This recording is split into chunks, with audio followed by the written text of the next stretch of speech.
I'm going to tell y'all right now, if you ain't locked in and subscribed to the Let Loose podcast, you're missing an opportunity to make some money. 3 for 3, straight perfection on the college wages last week, bro. Bro, we was on fire. Fire. Blaze it up.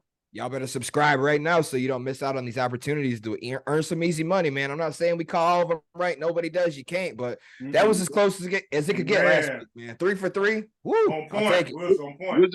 Which games y'all betting on? We gave you the Colorado, Nebraska covering that game last week. And they covered. And the under. And the under on that one. Under 60.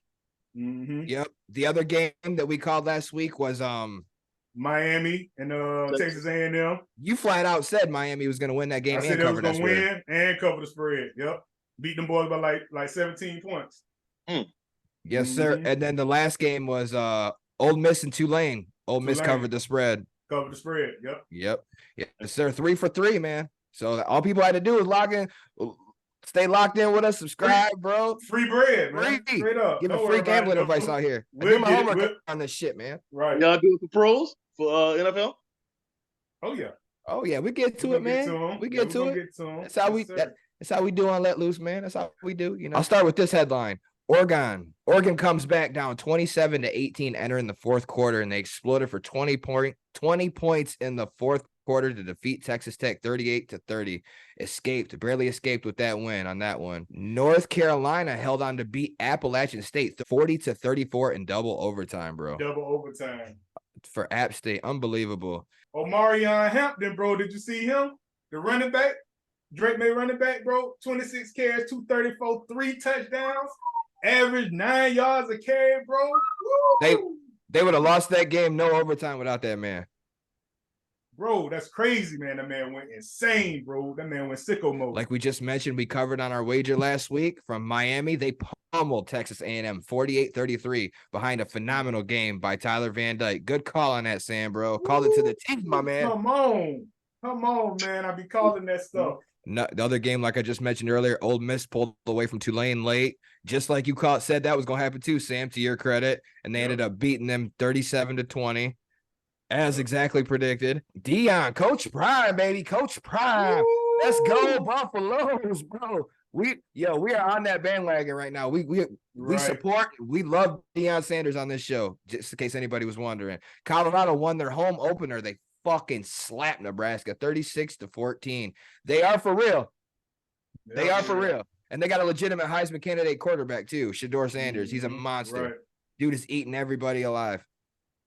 31 for 42, 393, 2 touchdowns and a rush touchdown. No picks yet, man. Come on, bro. That's all this This man is on fire. And then you see old boy had to show him the wrist that got all in his face. He had to show him the roller on his wrist. Like, bro, get out my face, man. For real, my roller costs more than your whole team right now. Period. Hold up, bro. Yeah.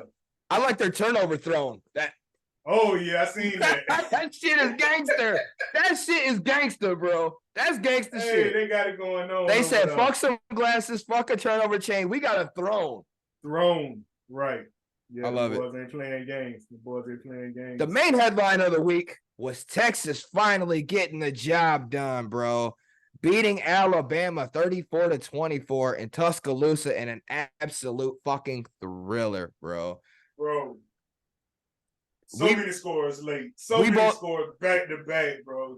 We both had picked Alabama to win that game because Texas had yet to do that shit, and they finally did it, bro. I couldn't help. I found myself rooting for Texas and Steve Sarkisian, man. I can't help but to be happy for him, bro. Anytime Bama loses, I ain't gonna shed no tear, bro. Y'all won enough for the next 30, 40 years, bro. I don't want to hear nothing about it. Right about that. I was not mad at Texas beating the brakes off them boys. Right. Beating the brakes off the boy. And whoever that quarterback is that Alabama has, the little black boy, I forget his name, beginning with an M. Jalen Milroe. You got to be benched. You got to be benched. Right. The boy don't play that. Let's save him. Save him on business. Because not only did you lose, you kind of look like trash out there. And Saban ain't about that. Saban ain't about that. I mean, he's inconsistent. He's shaky at points. I mean, he's got a killer deep ball. He's athletic. He can throw it a little bit, but decision making sometimes just it's cause for pause, man. It really is.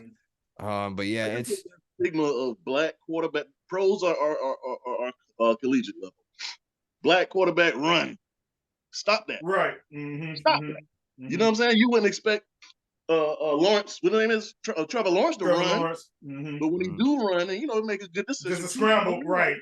Good decision. Good decision to run, not running just because I'm faster than y'all linebackers and I know that type. Nah, man, throw that ball, stay in the pocket and throw that ball, bro. Right.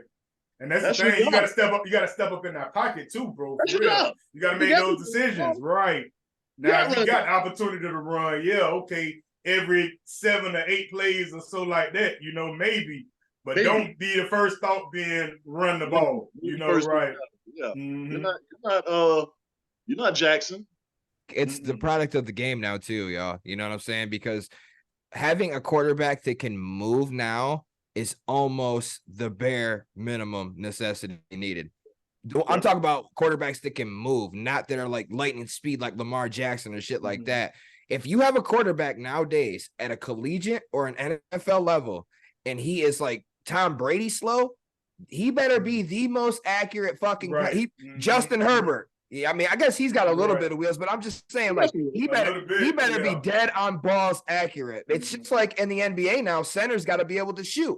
If you can't shoot or dribble something, you better be the best rebounder that's ever stepped fucking foot on this court. Rudy Gobert. You gotta be Rudy Gobert. You gotta have a shooting guard, goddamn, because if your ass ain't shooting that mug, I don't give a damn what you do. Matter of fact, they call it football, but positionless basketball. There's no more centers or guards or this or that. It's just 5 motherfuckers out there with skills. They're victims of a changing game put in play. You know what I'm saying? It's the same concept in football with a quarterback that can move. You don't have a moving quarterback, he better throw that shit more phenomenal than anybody that you've ever started on this team, whether college or in the NFL. And people like Jalen Hurts and Lamar Jackson and hell, even Josh Allen, who can run, they're not helping matters any because they're showing that it can be done at that. You know what I'm saying? It can be done. They expect everybody to do that shit. You know what I'm saying? Like, and everybody can't do that shit. So you can still win and win Super Bowl. You can win championships at both levels still without a quarterback that don't have the wheels like that. Everything else has got to fall into play, but everybody just prefers the quarterback that can move. That's it, Yeah. Pat Mahomes can't really run like that, but he definitely do. He definitely makes some good decisions. He's got some wheels though. Like that pocket. Yeah, he got some wheels though. That pocket quick, right? Yeah. But decision making, but he can throw that ball anywhere. Side freaking do whatever, right? His arm is the thing. You feel me? For real, the arm is Jordan. Even when he warms up, if you watch him warm up, he still throws side passes when he warms up. Right. Like that's all you do. He used to be like a pitcher or something. He had to be like a pitcher. Got to be. Yeah, he was. He used to be a pitcher. So the new rankings are as follows. Run through them real quick. 1, Georgia still. 2, Michigan still. Go Blue. Number 3, Florida State. They're up 2 spots. 4, Texas. They're up 6 spots after that big win we just talked about. 5, USC. They're up 1 spot. Number 6, OSU. They dropped 2 spots because they got problems. But anyway, they're still undefeated. Number 7, Penn State. Number 8, Washington. Number 9, Notre Dame. They moved up 2 spots. Number 10, Alabama. They dropped 7 spots. That's the top 10 right there. I don't care how many times Alabama lose, they will not call it that program. They ain't gonna let them go. They ain't gonna let them go. They ain't gonna let them go at all, bro. They'll stay in the top 10. They'll have 4 losses right now. Still top 10 team. What from things from years back? For real, from the titles from years back, bro. Like, they had such and such and so, right? It don't matter how bad they lost. They could have lost by 50, bro, and they'd still be top 10. Still be top 10. I remember it was a couple of years ago, man. Alabama was losing, lost a couple, to a ranked team, and went down maybe 1 or 2 spots. Like 2 spots. Six, you know what I'm saying? Whatever. Like, come on, man, you should be 12. You know what I mean? Right. 6, 7, right there. Like that. In the hunt for the playoffs, I gotta just note that Colorado's now ranked 18. They're up 7 spots after their latest win. Shout out Coach Prime. Hey, they were 22. So what number they are now? 18. No, it was 25. They was 25 last week. They're up 7 spots. Yeah. Jeez. Okay, go ahead, Prime. Yeah. Right. And then Miami is now 22 after not being ranked after beating A&M. Rightfully so. We knew they'd be ranked. And 23, Washington State is at 23 now after beating Wisconsin. That was a huge win for them. Iowa's at 25. They're ranked now after beating Iowa State. So just a couple teams that finally made their way into the rankings. Congrats to them. Shout out to Dion, because them boys done won twice as many games already than they did all already, year. bro. Right. Dude, bro, exactly. We said when he got that job, when we did that segment a long time ago, I sat on here and I said if he wins 3 games his first year, that's a success. Mm-hmm. That was the worst football program. It was a success with that one. To be honest. Right. He was 1-11 last year. And you won your very first game? Well, like 3 would have been exceeding expectations. I would have been good with that. Just 3. Shit, he's 2-0 already. Shout out Coach Prime, man. Shout out Coach Prime. Bro, they say that those home tickets at Colorado was more than any one of them fucking NFL tickets, bro. They say it was like $400 tickets, bro, to Colorado. Sure. No, they had Wu-Tang out there, man. They had a whole bunch of people out there. It was, bro. Shannon Sharp was out there, bro, man. He got that stuff. He got that stuff like Hollywood out that mug, bro. Look what he did to Jackson. Look what he did to Jackson State. Jackson State was rocking. They ain't never seen Snoop Dogg at no Jackson State. Until Brian got there. Everybody. The bigger college football games will always be more expensive than the bigger NFL games. College football is bigger. It brings in way more revenue. It's way more celebrated than NFL. Believe it or not, it really is. Right. NFL, you got look at their stadiums. Their stadiums is damn near a half a size bigger than the average football NFL stadium. Them boys should be 80, 90,000 deep. You know what I'm saying? Right, at least. Unless you go in the big house, you 110, 115,000. Right. And right now, Jacksonville, if you sell out your arena for Jacksonville, 60, 70,000. Right. Little turn, like you said, 110 in the right state. Worst case, 80. Every home game. 80, 90. Every home game, bro. That should be stupid. And that's Michigan holds the record for attendance, man. I mean, they got the biggest stadium in the country. So it's like they've had over 300 consecutive games with over 100,000 people there. Believe it. That's insane because we have not been that good for that long, like on a national contending wise level. You know what I'm saying? Like a couple of years out here, we'll make some noise. We'll lose 2-3 games a year, usually whatever, but it's impressive, dude. It's good. It's great. It's awesome.